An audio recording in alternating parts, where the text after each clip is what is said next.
guys, how's it going? Welcome back. So it is finally review time on my new Lenovo IdeaPad Model 330. Now, don't be deceived by the model number. There are a few different versions or variants of the exact same laptop. So they're not all the same setups with processors and RAM configurations and blah blah blah blah blah blah blah blah. Anyways, so we got two of these things, exactly the same. My wife bought both of them for us. I actually needed a computer for doing just strictly gaming on, and also being able to do my video editing the way I prefer it. I'm tired of rebooting my Mac into Windows and also sucking half my terabyte drive away. And I love Windows Movie Maker, the older version that you can't download anymore. You can actually find it as a standalone installer, which we did. And so search the internet and you will find it. But I like it, and it does work under Windows 10, and it makes video editing so much easier. And I was used to this program for like better part of 10 years. Because at one time I turned my back on Apple because at one time they really did suck for gaming. But nowadays they rule. So I do have a couple of powerful iMac in the house and a Mac Pro. But this laptop, I also wanted to run my studio. And turns out it's not going to run my studio for a few reasons. Number one, I can't use GarageBand on a PC because they don't have it for PC. Although they do have Amplitude and I don't like it. I do have Cubase, but it turns out because I already registered Cubase on my Mac, I cannot re-register it with the same serial number on my Windows computer, which is preventing me from doing proper recording. And Adobe Audition only goes so far, and it is an old version that I'm running. So at least it'll do some stuff.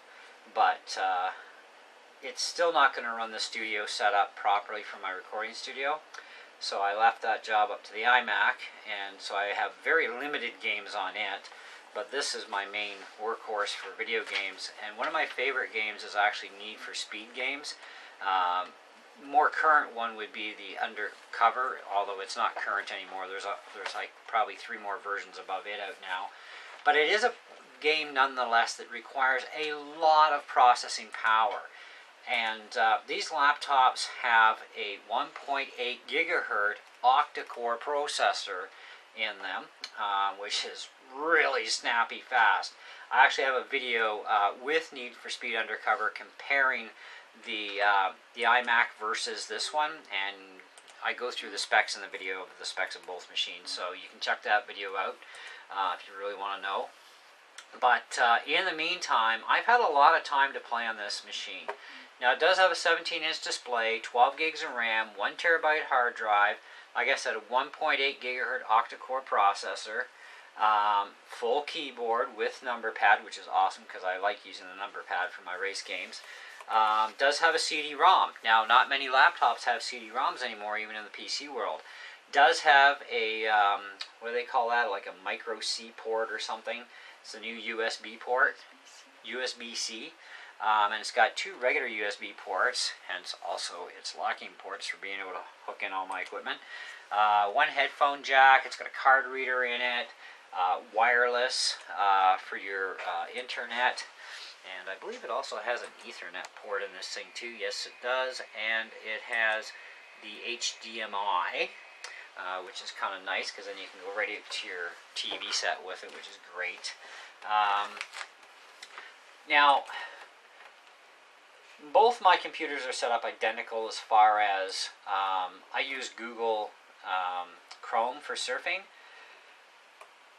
So whatever I do on one computer affects the other, right? But the other nice bonus is all my favorites are on this computer. So if I want to just sit out here on this computer, I can surf, do my regular websites, and you know, if I delete a site off of here, it gets deleted off the other one, which is kind of really handy, right? Kind of really like that. But anyways, the battery life, if you leave the default settings alone, you should get about 5 or 6 hours of runtime out of the battery. I get far less because I modify my settings so that the hard drive is not allowed to sleep, the computer can't hibernate, and the hard drive is not allowed to spin down at all, none of that stuff. and the processors must run full out. Fan has to stay active, battery or plugged in mode, and so on and so on. There's a list of so many different things I've altered to keep it at its top peak performance. Whether it's plugged in or on battery, it runs the exact same way. So that is hard on your battery to do that because it kills your battery quicker, but hey, what the hell, you know, good couple hours of fun either way. So now there's pros and cons to everything, okay? One of the biggest downs for me is the trackpad. I really don't like a few things about it, one of which is its location. Two is, instead of having separate clicker buttons, it's built right into the pad, and you've got to get just on the right spots or it gets a little flaky. Now I find this, for me anyways, I don't know about my wife, she'll do her own review on it, on hers, but for me I don't like that. It makes it very difficult, especially when you're trying to type and your thumbs kind of rest in this area, right, where the trackpad is, and it can move crap around on you, and it's just a real pain. So I actually have to still go in and actually deactivate this trackpad completely because it still messes me up. So I actually use an external mouse, which I've pretty much always used external mouses on laptops. I have an HP laptop where it actually has separate clickers, so that's a lot nicer to work with and it doesn't mess me up so much. But I still use a separate mouse too, just because that's the way I prefer things. And for me, it's a lot easier for getting around quicker. And you know, trackpads are kind of like, you know, they're a pain. But this one is definitely to me, it's a nightmare. I don't like it. I think they need to redesign it, relocate it, perhaps even make it a little bit smaller in size. You know, would be actually kind of useful too. But that is one of the biggest downers. Now, as far as boot up time, it boots pretty quick.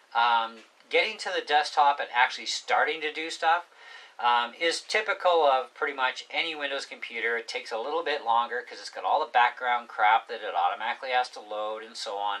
And that does actually take a little bit of time to do.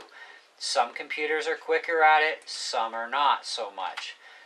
The idea behind having multiple core processors isn't to get that part faster for you. It's when you're playing video games or doing other things that demands the processor, programs that demand the processor, they run smoother and much quicker. And there's nothing like an octa-core processor. It really is nice. I mean, you can compare against a dual-core and a straight quad-core in a PC to this one, and even at 1.8 gigahertz, this thing is going to leave a lot of those even so-called faster chips with less cores in the dust. And I've already put it up against my HP 2 gigahertz dual-core, and that HP dual-core is just like... oh wait, I gotta do something. You know what I mean? It's just really, compared to this thing just smokes it, you know? So that's really good. And it does run comparable in many ways for tasks against my iMac, which is a quad-core 3.2, which has an overclock, I believe, of about 3.5 or 3.8. And it's got 16 gigs of RAM, and they're very comparable for performance and everything, which you'll see in that video where I do the video game thing, because my Need for Speed Undercover, I run the graphics full out on Windows 10 on the Mac, and I run the full out graphics on this as well, and all the other little goodies, except I think I had smoke turned off on both, because really I don't care about seeing smoke from my burning tires.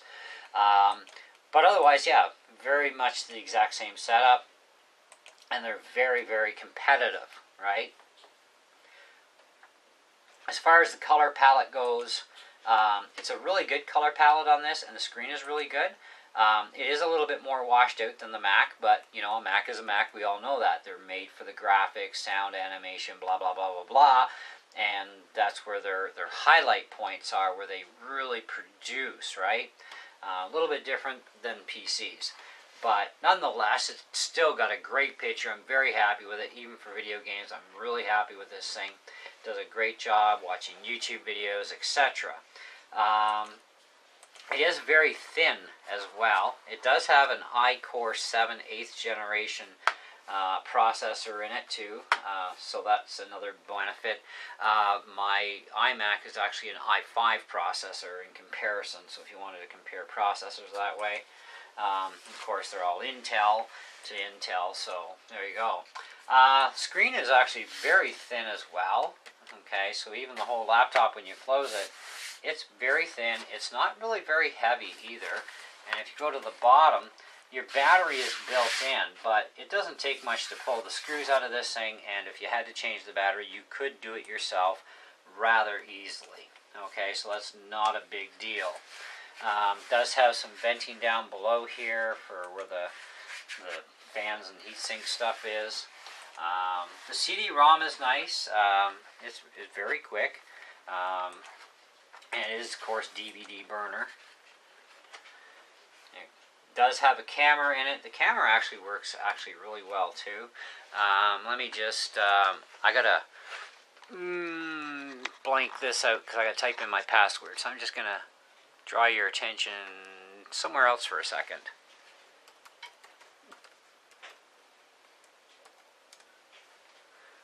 Okay, so we're back. Alright, so I'm going to just fire up the camera for a second anyways, just because. There's my camera. Pretty simple camera program, just, you know, click for video, click for snapshots. Picture quality is actually really good, even in a lower lighting situation. It actually is pretty nice. So let's see if I can get that like that for you guys. There you go, so you can kind of see, hey, there you go. Alright, so hey, look, you can even see the camera recording it. Anyway, so kind of a lot of fun. Really like it. Now, these things we got, they were regular retail was, I believe, about 14 something a piece. So 13 and change, yeah. 13 and change, $1,400 each, which is actually pretty good. And Lenovo's in a whole are a decent machine, so can't really complain. Memory, of course, is upgradable. You can put more memory in these things. I'd have to look up the full specs to find out how much we can max it to, but at 12 gigs, that's more than enough, even for anything I do. I've been doing a lot of processing of videos before uploading them, and it does do them rather quickly to even get them into Movie Maker and ready to go and start your editing. Very quick, so that's good, and that is a program that will demand the processors, so that's really good. As far as if you're going to look at like pictures and stuff, you know, the picture here, it's a really good quality picture. Let me just turn this more your way. Okay, and here's a picture of me in Value Village trying on a Halloween mask. That looks actually pretty sick, eh? Anyways, yes, I was trying to find a new mask for doing a video with. I think I might actually get that one. We'll see. I'm going to be going to North Bay tomorrow, so you don't know what I'll come home with. Something fun anyways. It's been a while since I've done a freaky video of any kind with music, so I do play Minecraft on this as well. Like I said, this is going to be mainly for my video games and video processing. My biggest complaint is this mouse, though. And it does take a little longer than I prefer for being able to get it to the point to the desktop where I can start doing stuff. But that could be because it's 1.8 octo, and I'm used to running a iMac on steroids, because even my iMac is like quick, you know. My wife's machine, her main tower, is extremely quick for getting up to the desktop and just going out and doing stuff. So a 1.8 gigahertz processor, although it's a little slower than a 2 or a 3 gigahertz, obviously, with those extra cores in there that may not be on other machines, it does make up for itself in that area. Because when you're going to go and do surfing and stuff, it actually is quite nice. So, and this is a little program called Adobe Audition, and it fires up rather quickly, and boom, away you go, and you can start doing your audio editing. You can do video and audio with this, and this is an old version. This is like version 1.5.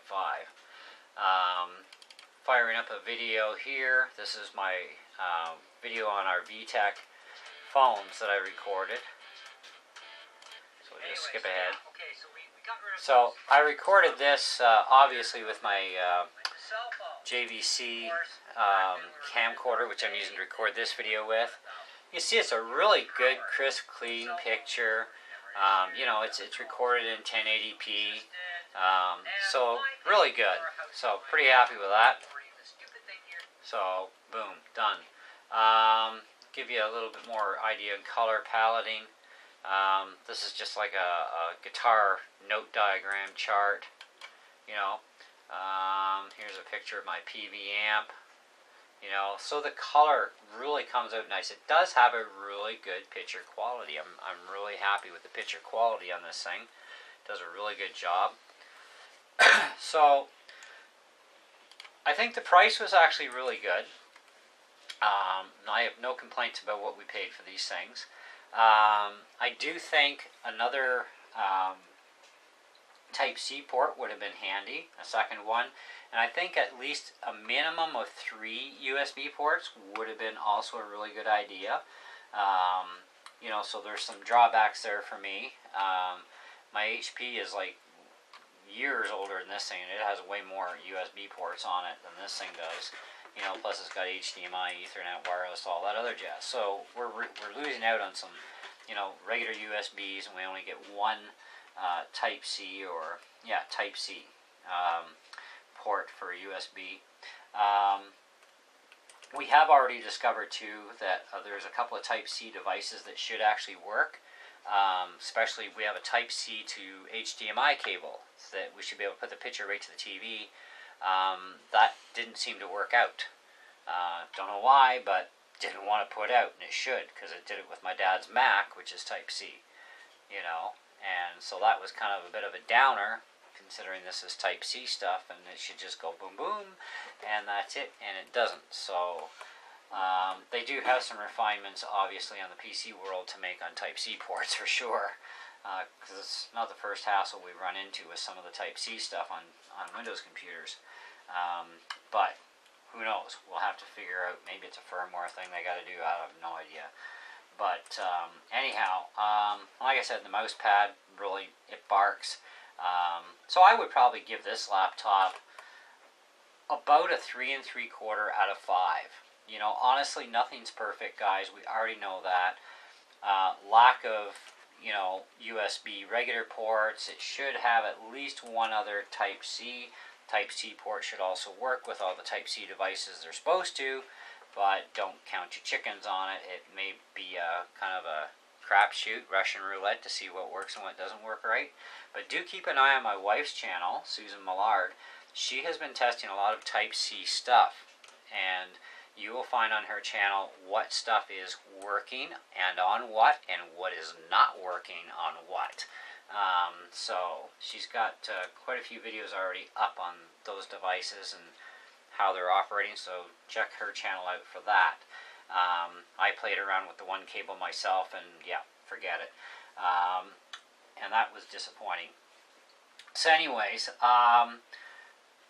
you know, location of the trackpad, and it's a sucky trackpad, another thing, right? So there's a little bit to pick on, but otherwise, generally, extremely happy with it. I think pretty much anybody would probably be really happy with this, and especially for the speed of this thing. Like 1.8 gigahertz in an octa-core setup is really, really quick, and really good for video gaming. Like, even though the video in this thing is not NVIDIA, actually, I'll tell you exactly what it is.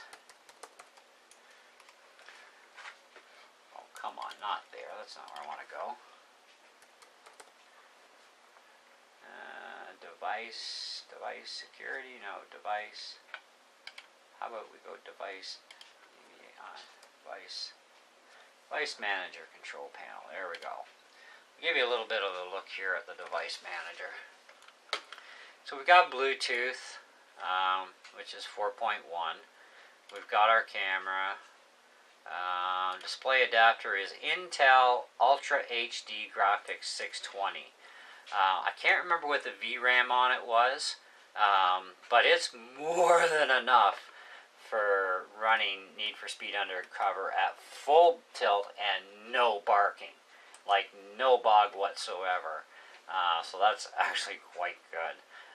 Quite happy with that. And you can see you got network adapters and so on, processors. So you can see this is the octa-core. These are not threading cores. These are actual CPU cores. Okay, and there's 8 of them here. And it's the i7. Okay. So that's our review. That's our thoughts behind this thing. If this is something that you would be looking into getting, give her. You know, it's definitely worthwhile. Just remember the mouse pad is probably going to be your worst part of your nightmare for trying to use, unless you're like some kind of like superhuman that can really run this trackpad like flawlessly. But the rest of us, you know, we all suck, I guess. I don't know. It does suck though, and I do have a friend who also has experience with Lenovo laptops and their mouse pads. So yeah, they agree, they suck too. Nothing like an external mouse. So yes, Lenovo really needs to fix this problem. That's for darn sure. So anyways, guys, and like I said again, the Lenovo IdeaPad 330, don't be deceived by the name. There are different versions, different setups of this computer. So it's not, when you're searching out Lenovo 330s, you're going to come up even on Google with different setups of these things. You know, different configurations and so on. They're not all the same, which is another thing that's kind of stupid when you think about it, because it's IdeaPad 330, boom, and it comes like this from the factory, 12 gigs, 1 terabyte, blah, blah, blah, blah, blah, right? Well, why did they make other variants and just keep the name exactly the same? Why not 330i or 330G or 330G6 or something stupid that would at least identify the different variant models a lot easier for people to research them, because there's a lot of deception that way. So another thing Lenovo has to work on. Anyways, thanks for watching, guys. I hope you enjoyed the video, and we'll definitely catch you on the next one. See ya.